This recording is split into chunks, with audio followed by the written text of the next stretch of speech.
एक छोटा सा कर्मचारी अगर 50 रुपया भी घूस लेते हुए पकड़ा जाता है तो लोग उस पर हाय हाय करने लगते हैं, सिस्टम पर थूकने लगते हैं और सरकार से गुहार लगाते हैं कि भ्रष्टाचार को हटाए, घूसखोरी को हटाए। लेकिन क्या हो अगर सरकार एक घूस को प्रमोट करे तो? जी, सरकार ऐसा करती है चुनाव के समय। जैसा कि पता है आपको कि आज जो है सो बंगाल में इलेक्शन है और आज से एक दिन पहले यानी कि परसों 21 तारीख को रूलिंग पार्टी की तरफ से ट्वीट आता है कि अगर उनके कैंडिडेट को जनता वोट करती है तो बेरोजगार युवाओं को 3,000 देंगे, महिलाओं को 3,000 देंगे और प्रेग्नेंट महिलाओं को 21,000 देंगे। और ये जो बयान है ये होम मिनिस्टर की तरफ से है। अब ये जो चीज़ है ये एक ओपनली घूस के जैसा है। सिस्टम और लोग दोनों इससे इंस्पायर होंगे और ये जो चीज़ है सिर्फ रूलिंग पार्टी ही नहीं करती। आज के समय में जो है सो लगभग हर पार्टी यही करते हैं कि पैसा बांट दो चुनाव के समय में। मैं ये नहीं कहता हूँ कि ये सब ना करे या कुछ और ना करे, लेकिन सवाल ये है कि ये सब बातें जो है सो चुनाव के समय ही इन्हें क्यों याद आता है?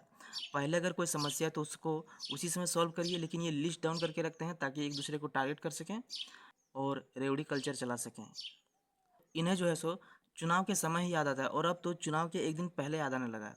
और मुझे लगता है कि ये धीरे धीरे जो है सो बूथ पर ही बैठ जाएंगे गड्डी लेके, वहीं से पैसा बांटना शुरू। हालांकि इलेक्शन के दिन भी चोरी छुपे होता है लेकिन अब ओपनली हो जाएगा और इससे जो है सो चुनाव आयोग को सीसीटीवी फुटेज दिखाने का झंझट भी नहीं रहेगा।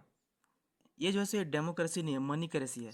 यहाँ पर जो है सो हारना और जीतना सब पैसे का खेल हो गया है। और मैं आपको बताऊं कि इस तरह से सत्ता में आए हुए लोग जो होते हैं ये निहायती बेशर्म टाइप के होते हैं। ये जो है सो वोट काम के बलबूते पर नहीं, दाम के बलबूते पर मांगते नहीं है। ये वोट को नीलाम करते हैं कि वो अगर 5,000 देगा तो हम 10,000 देंगे, वो 10,000 देगा तो हम 20,000 देंगे। हालांकि होना ये चाहिए था कि लोगों को जो है सो चुनाव के समय ही इन्हें कंटेस्ट करा देना चाहिए था कि अगर काम कर पाएगा तो ही वोट लेना, नहीं कर पाएगा तो 5 साल के बाद फिर से बेशर्म की तरह मुंह उठा के मत रहना। लेकिन ये फिर भी शान से आते हैं क्योंकि उनको पता है कि जनता को लेमचूस पसंद है। ये 5 साल के बाद भी काम करें या ना करें लेकिन ये शान से आते हैं और जनता जो है सो इनके लिए हज़ारों लाखों रुपयों का पंडाल सजाते हैं, सांस्कृतिक कार्यक्रम का आयोजन करते हैं क्योंकि उनको पता है कि जनता को क्या पसंद है।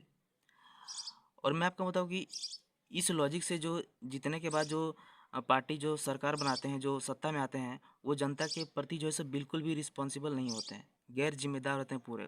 उसके बाद इन्हें कुछ मतलब नहीं रहता है कि पेपर लीक हो रहा है कोई बात नहीं, रेप केस बढ़ रहे हैं कोई बात नहीं, रेपिस्ट को बेल हो गया कोई बात नहीं, सच बोलने वाले को जेल हो गया कोई बात नहीं, मजदूर हड़ताल पर हैं कोई बात नहीं, बेरोजगारी बढ़ रही कोई बात नहीं, महंगाई का क्राइसिस चल रहा है कोई बात नहीं, कुछ भी हो जाए इनके कोई फ़र्क नहीं पड़ता।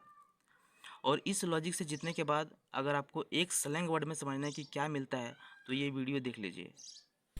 अरे भाई, मालिक चुनाव आने वाला है और आपने जनता के लिए कुछ नहीं किया है। आपको चिंता है बिल या नहीं?